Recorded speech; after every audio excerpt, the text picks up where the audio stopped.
नमस्कार मंडळी, नवीन एका इंटरेस्टिंग व्हिडिओमध्ये सर्वांचं मनापासून स्वागत आहे. मित्रांनो, तुम्ही जर दिव्यांग असाल आणि तुम्हाला दिव्यांग प्रमाणपत्र म्हणजे UDID कार्ड, दिव्यांग प्रमाणपत्र किंवा UDID कार्ड ऑनलाईन पद्धतीने तुम्हाला अर्ज करायचे आहे, जे दिव्यांग नवीन आहे त्यांच्याकडे UDID कार्ड नाहीये किंवा दिव्यांग प्रमाणपत्र हे डिजिटल स्वरूपाचं नाहीये, बारकोडवालं नाहीये, तर अशा लाभार्थ्यांसाठी ही व्हिडिओ अतिशय महत्त्वाची आहे. या व्हिडिओमध्ये आपण UDID कार्ड किंवा दिव्यांग प्रमाणपत्रासाठी नवीन ऑनलाईन फॉर्म कसा भरायचा, ऑनलाईन अप्लाय कसं करायचं, हे संपूर्ण आणि सविस्तर माहिती या व्हिडिओमध्ये जाणून घेणार आहोत. व्हिडिओला सुरुवात करण्यापूर्वी चॅनलवरती जर नवीन असाल तर कृपा करा चॅनलला सबस्क्राइब करा. अशाच महत्त्वपूर्ण अपडेट या चॅनलवरती येत असतात. चला तुम्ही दोन व्हिडिओला सुरुवात करूया. तर मित्रांनो, यासाठी तुम्हाला गुगलवरती यायचं आहे. गुगलवरती टाईप करायचं आहे swavlankards.gov.in. या वेबसाईटची लिंक मी डिस्क्रिप्शन बॉक्समध्ये देतो, त्यावरती क्लिक करून तुम्ही डायरेक्ट या पेजवरती येऊ शकता. या ठिकाणी आल्यानंतर तुम्हाला अनेक ऑप्शन दिसतील, त्यापैकी पहिला option apply for UDID card, यावरती आपल्याला क्लिक करायचं आहे. मी सुद्धा यावरती क्लिक करून घेतो आणि या ठिकाणी काही स्टेप दिलेले आहेत. ह्या स्टेप सगळ्या तुम्ही वाचून घ्यायचे आहेत. मी सुद्धा वाचून घेतो आणि आय ॲग्री म्हणजे ह्या सगळ्या गोष्टी मला मान्य आहेत म्हणून इथे टिक करून मी सबमिट बटनावरती क्लिक करतो. सबमिट बटनावरती क्लिक केल्यानंतर या ठिकाणी तुम्हाला अप्लाय फॉर UDID कार्ड म्हणून एक ऑप्शन दिसेल. तर या ठिकाणी 1, 2, 3, 4, 5 ऑप्शन तुम्हाला दिसतील. या पहिल्या ऑप्शनमध्ये असं सांगितलं की मी पहिल्यांदा या ठिकाणी अप्लाय करत आहे आणि सेकंड ऑप्शनमध्ये या ठिकाणी असं सांगितलं की मी दिव्यांग आहे आणि या अगोदर मी या पोर्टलवरती फॉर्म भरलेला नाही, पण मी इतर वेगळ्या पोर्टलवरती दिव्यांगासाठी फॉर्म भरला होता. तिसऱ्या ऑप्शनमध्ये असं सांगितलं की मी UDID कार्डसाठी अप्लाय केला होता पण तो रिजेक्ट झाला. आणि चौथ्यामध्ये असं सांगितलं की बाबा माझ्याकडे UDID कार्ड आहे परंतु आता मला पुन्हा एक दुसरा UDID कार्ड पाहिजे. त्यामध्ये पहिला ऑप्शन दिला आहे की बाबा माझं जे UDID कार्ड हे एक्सपायर्ड झालेलं आहे, त्याची व्हॅलिडिटी संपलेली आहे. त्यानंतर दुसरं आहे माझं जे डिसेबिलिटी सर्टिफिकेट आहे हे हरवलेलं आहे.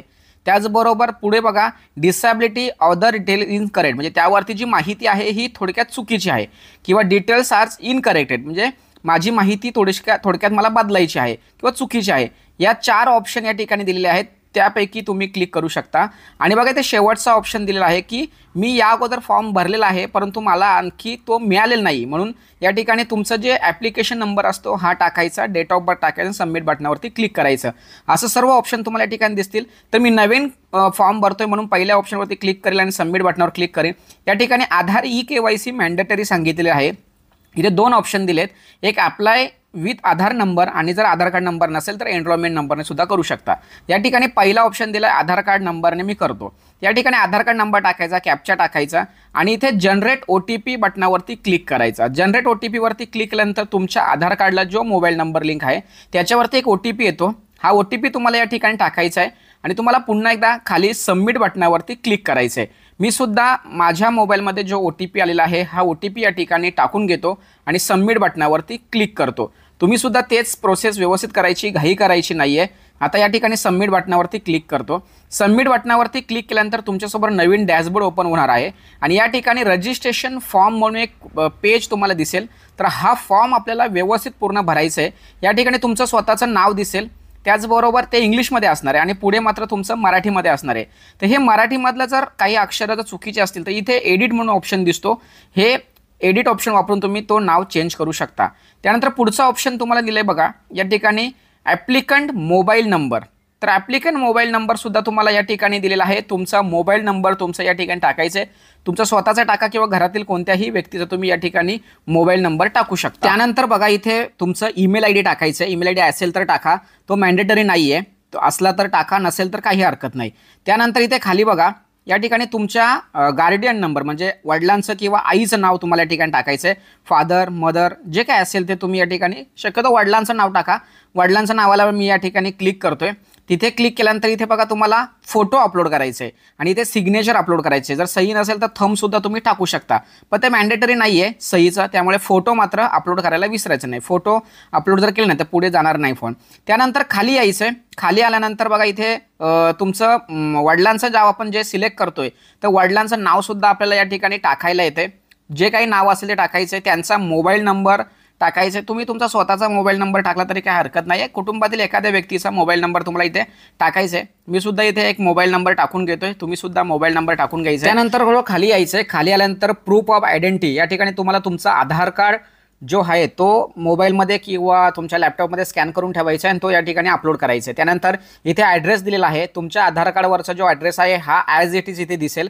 जर काही या ठिकाणी बदल करायचा असेल तर तुम्ही बदल करू शकता, काहीही अडचण नाही आहे। त्यानंतर थोडंसं खाली यायचं आहे, खाली आल्यानंतर तुम्ही दिव्यांग आहात तर दिव्यांगांचा कोणता प्रकार आहे हा प्रकार तुम्हाला या ठिकाणी सिलेक्ट करायचा, म्हणजे तुम्हाला कमी दिसतंय का, ऐकायला येत नाही का, जे काय असेल, आणि हे दिव्यांग तुम्हाला कशा पद्धतीने आलंय, म्हणजे ॲक्सिडेंट आलेला आहे का किंवा अनुवंशिकतेने आलेला आहे का, जे काही असेल ते तुम्हाला या ठिकाणी निवडायचं आहे। जो काही प्रकार असेल तो तुम्हाला व्यवस्थित निवडायचा आहे। हे जे काही दिव्यांगांचे प्रकार आहेत हे इंग्लिशमध्ये दिलेत, ते तुम्ही मराठीमध्ये ट्रान्सलेट करून वापरू शकता। आता तुम्ही जे दिव्यांग आहात हे तुम्ही जन्मजात आहात का टेम्पररी आत्ता तुम्हाला काही आलेलं आहे, तर यस किंवा नो करायचं आहे। जे तुमच्या बाबतीत असेल ते या ठिकाणी सिलेक्ट करायचं आहे। नो केल्यानंतर या ठिकाणी तुम्हाला कोणत्या वर्षापासून तुम्ही दिव्यांग आहात या दिव्यांगाचं इयर तुम्हाला या ठिकाणी दिसणार आहे, तो वर्ष तुम्हाला या ठिकाणी सिलेक्ट करायचा आहे। तुमच्या बाबतीत जो वर्ष असेल तो तुम्हाला या ठिकाणी लिहायचा आहे किंवा टाईप करायचं आहे, तो ऑटोमॅटिक तिथे घेणार।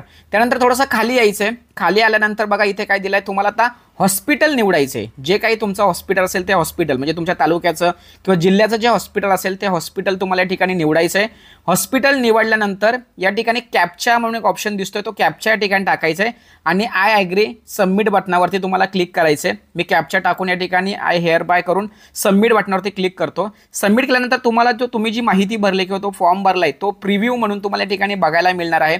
जी काही माहिती असेल तर या ठिकाणी फायनल सबमिट किंवा एडिट दोन ऑप्शन दिलेत, तर फायनल सबमिटवरती आपल्याला क्लिक करायचं। एडिट करायचं असेल तर एडिट करू शकता, नाहीतर डायरेक्ट सबमिट करायचं। सबमिट केल्यानंतर तुमच्यासमोर या ठिकाणी तुमचं ॲप्लिकेशन हॅज बीन सक्सेसफुल असा एक मेसेज येणार आहे आणि एनरोलमेंट किंवा ॲप्लिकेशन नंबर या ठिकाणी जनरेट होताना दिसणार आहे। या ठिकाणी डाउनलोड ॲप्लिकेशन एक ऑप्शन दिसतोय, यावरती क्लिक केल्यानंतर तुमचं एक ॲप्लिकेशन फॉर्मची PDF दिसेल। ती PDF तुम्ही समोरच्या कस्टमरला देऊ शकता किंवा तुम्ही स्वतः तुमच्याजवळ ठेवू शकता। ही जी PDF आहे ही PDF तुम्हाला हॉस्पिटलमध्ये जेव्हा तुम्ही जाता त्यावेळेस तुम्हाला त्या ठिकाणी दाखवायची असते। त्यानंतर पुन्हा एकदा उजव्या साईडला एक ऑप्शन दिसतोय, तो म्हणजे तुमचं जे ॲप्लिकेशनची आहे ती रिसिप्ट या ठिकाणी असते, ॲक्नॉलेजमेंट रिसिप्ट, तर ती सुद्धा तुम्हाला या ठिकाणी दिसणार आहे। ती सुद्धा तुम्हाला डाउनलोड करून ठेवायची आहे किंवा इतरांना जर तुम्ही दुसऱ्याचा काढत असेल तर त्यांना तुम्ही देऊ शकता। अशा पद्धतीने ऑनलाईन पद्धतीने घर बसल्या सहज पद्धतीने अगदी 5 ते 7 मिनिटांमध्ये तुम्ही दिव्यांग प्रमाणपत्रासाठी ऑनलाईन अप्लाय करू शकता। महत्त्वाचे व्हिडिओ सर्वांना शेअर करा।